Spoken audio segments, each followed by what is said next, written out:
você está obtendo os resultados que você gostaria de obter na sua vida? Se eu lhe perguntar o que é sucesso, o que você responderia? Se eu perguntar para um amigo seu, provavelmente a resposta será diferente, não é verdade? Sucesso significa coisas diferentes para diferentes pessoas. A definição que nós vamos usar é uma definição que vai servir para todos nós. Sucesso é conseguir o que você quer. O que é diferente de felicidade. Felicidade é querer o que você conseguiu. Para você ser feliz, você não precisa de mais nada. É só aceitar o que você tenha. Isto não me impede de continuar almejando outras coisas na vida. Só que, infelizmente, as pessoas confundem sucesso com felicidade. Eu não sei lhe ensinar a ser feliz. Agora, sucesso, sim, é uma ciência. Do mesmo modo que você aprende física, que você aprende química, você pode aprender a ser bem-sucedido. Imagine que eu colocasse aí onde você está assistindo esse vídeo, uma tábua de 40 centímetros de largura e 10 metros de comprimento. Eu colocasse no chão e solicitasse que você andasse nessa tábua, de um lado para o outro. Você conseguiria?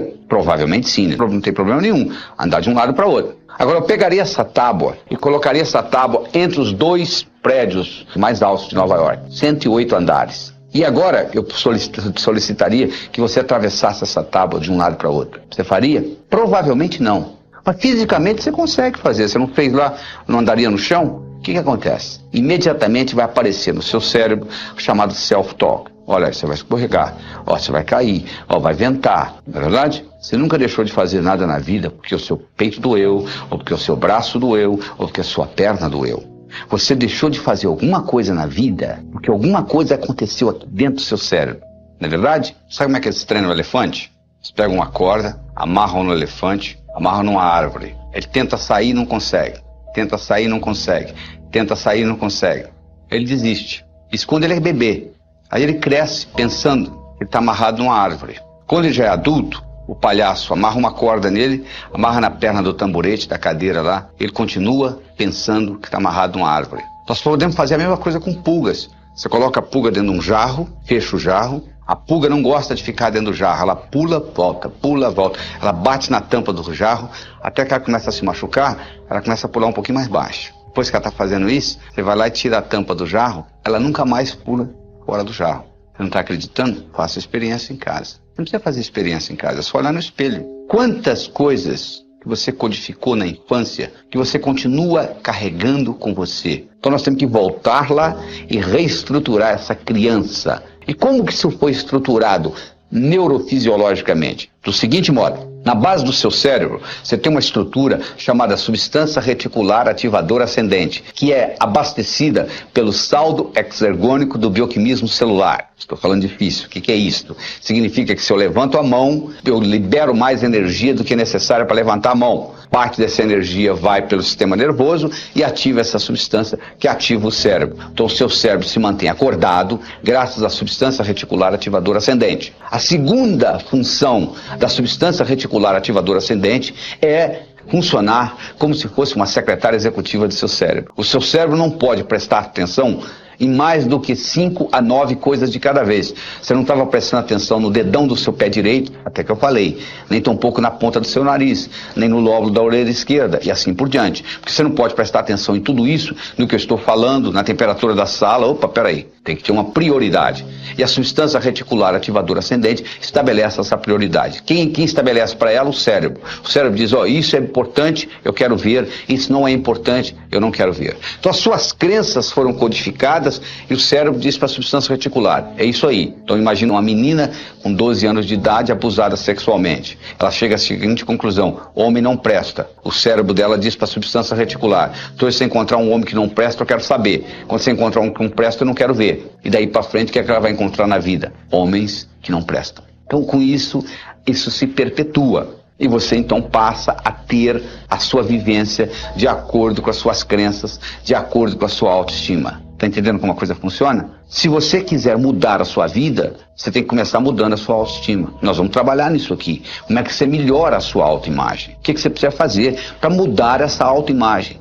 O que você precisa fazer para modificar essa janela da substância reticular ativadora ascendente e, consequentemente, mudar a sua percepção? Mudando a sua percepção, você muda a sua realidade. Porque as coisas são simples. Nós somos animais linguísticos. Linguagem nos diferencia dos outros seres e nos faz humanos. Nós temos dois tipos de linguagem. Nós temos uma linguagem que gera ação e uma linguagem que não gera ação. Se eu disser para você, a temperatura dessa sala está quente, mudou alguma coisa no universo? Absolutamente nada. A temperatura continua a mesma, não é verdade? Isso é uma linguagem que não gera ação. Agora, se você estivesse aqui e eu dissesse para você, segura essa caneta, por favor, e você segurasse, a caneta teria passado da minha mão para a sua. O que aconteceu? Aconteceu uma ação. Essa linguagem, solicitação, gerou uma ação. Você quer ver uma outra linguagem que gera ação? Declaração. Se você vai perante um juiz, homem e mulher, e o juiz diz, eu declaro vocês marido e mulher, e 5 segundos depois que ele acabou de dizer isso, você levanta a mão e diz assim, sou juiz, eu não quero me casar mais. Sabe o que ele vai dizer para você? Agora é muito tarde. Você agora tem que se divorciar. Porque eu já declarei, eu já criei uma realidade jurídica na sua vida, através de uma declaração. Então vamos analisar isso mais cuidadosamente. Imagine se ao invés do juiz, você fosse no seu vizinho que é bancário e pedisse a ele para lhe casar. Você acha que ficaria válido? Claro que não. Ele não tem autonomia, ele não tem autoridade para declarar marido e mulher, não é verdade? Então, para você ter uma declaração, você tem que ter autoridade. Segundo, tem que acontecer no aqui e agora. O juiz não diz, eu declaro que vocês serão marido e mulher. O juiz diz, eu declaro que vocês são. E terceiro, tem que ser positivo. O juiz não declara, eu declaro que vocês não são mais solteiros. Isso não é declaração. A declaração é no positivo, é no aqui e agora, e alguém que tem autoridade. Agora eu lhe pergunto, quem tem mais autoridade sobre você? Você. Quando você tinha 5 anos de idade, não. Seu pai, sua mãe, seus irmãos mais velhos, sei lá quem. Mas hoje, ninguém tem mais autoridade sobre você do que você. Então você tem a possibilidade de recriar você linguisticamente. Esta é a verdade. E como é que você recria você linguisticamente? Declarando. Eu declaro que sou inteligente. Ser, fazer, ter. As pessoas pensam que é o contrário. Se eu tivesse inteligência, não.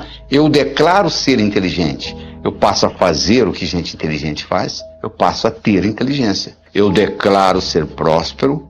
Eu passo a fazer o que gente próspera faz. Eu passo a ter prosperidade. Por isso que o ser vem antes do ter. Porque se você tiver o ter sem o ser, não pertence a você. Eu declaro ser a força criadora na minha vida. Significa que tudo que ocorrer de bom e tudo que ocorrer de ruim, eu sou responsável. Eu declaro ser saudável, fisicamente, mentalmente, emocionalmente, espiritualmente. Eu declaro ser sincero para comigo mesmo. Eu declaro ser livre. Significa que eu sou livre, você é livre. Eu tenho direito de pensar o que eu quiser, você tem o direito de pensar o que você quiser. Então, à medida que você vai fazendo isto, você vai mudando a cibernética do seu cérebro. O seu cérebro trabalha ciberneticamente. Cibernética é a disciplina que estuda sistemas autônomos. Se eu coloco um ar-condicionado numa sala, e coloco um termostato no ar-condicionado dessa sala, e coloco uma temperatura 21 graus Celsius, eu coloquei inteligência numa máquina. Sabe por quê? O ar-condicionado dessa sala vai ligar e desligar, independente da minha presença física. Sabia disso?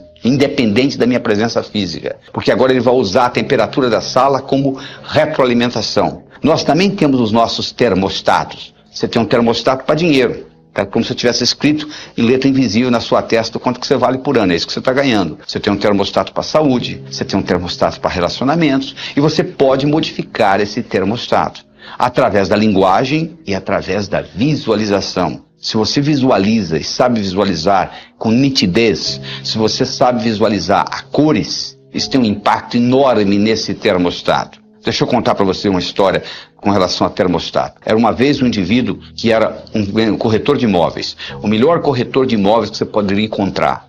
Ele só ganhava $30 mil por ano. Nos Estados Unidos isso não é muita coisa. Um dia ele foi hipnotizado. Durante a sessão hipnótica descobriu-se que quando ele tinha 7 anos de idade o pai dele tinha morrido e a companhia para a qual o pai trabalhava tinha dado uma cerimônia e tinha convidado ele e a mãe e tinha havido um discurso de quanto o pai dele tinha sido honesto, trabalhador, dedicado, etc, etc, etc. E foi dado à mãe um envelope que era o seguro de vida do pai. Que ela abriu o envelope, tirou o cheque, $30 mil, e ele com 7 anos de idade olhou e concluiu: um indivíduo honesto, trabalhador, dedicado, vale $30 mil por ano, ele concluiu. Trazido de volta da sessão hipnótica e trabalhado com essa tecnologia que eu estou trabalhando com você aqui agora nesse vídeo, esse indivíduo na semana seguinte dobrou o que ele ganhava, na semana seguinte ele triplicou, na semana seguinte ele quadruplicou. Um ano depois, ele ganhava $1 milhão por ano, fazendo o que ele sempre soube fazer, levantando a mesma hora que ele sempre levantou, indo dormir a mesma hora que ele sempre foi dormir. Sabe o que mudou? O termostato dele. Essa que é a diferença que faz a diferença. É essa mudança de termostato. Isso é que é importante. Essa mudança, é isso que nós estamos fazendo aqui. William James, que é considerado o pai da psicologia moderna, ele foi um filósofo, um psicólogo, professor da Universidade de Harvard. Ele tem uma frase famosa que é a seguinte: o passarinho não canta porque está feliz, ele está feliz porque canta. Porque uma vez foi perguntado ao Dr. James: Dr. James, na sua opinião, qual foi a descoberta mais importante no campo do desenvolvimento humano nos últimos 100 anos? Ele disse: na minha opinião, foi que antes pensava-se que para você fazer, você tinha que sentir primeiro. Agora nós sabemos que o contrário também é verdadeiro. Você começa a agir e o sentimento aparece. Então não fique esperando que o sentimento apareça para você começar a executar. Comece a executar que o seu termostato vai mudar. Você começa a modificar isso e o termostato modifica.